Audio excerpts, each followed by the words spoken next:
লালমোহনের উদ্দেশ্যে 7:30 দুলিয়া দেউলা দেবীর চর নাজিরপুর লালমোহনের উদ্দেশ্যে যাত্রা করলো MB glory of Srinagar 7 নৌযানটি।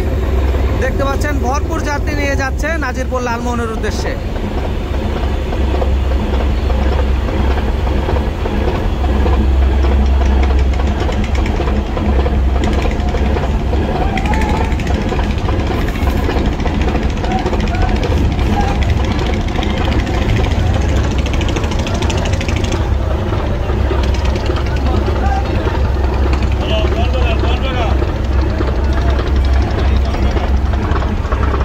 Glory of Srinagar 7 নৌযানটি Nazirpur লালমোহনের উদ্দেশ্যে যাচ্ছে। আপনারা সকলেই ভিডিওটি দেখুন, ভালো লাগলে লাইক দিয়ে কমেন্ট করুন, আর এই চ্যানেলে নতুন হয়ে থাকলে অবশ্যই চ্যানেলটি সাবস্ক্রাইব করে পাশে থাকা বেল বাটন বাজিয়ে দিন, যাতে আমাদের পরবর্তী ভিডিওর নোটিফিকেশন সবার আগে আপনাদের কাছে পৌঁছায়।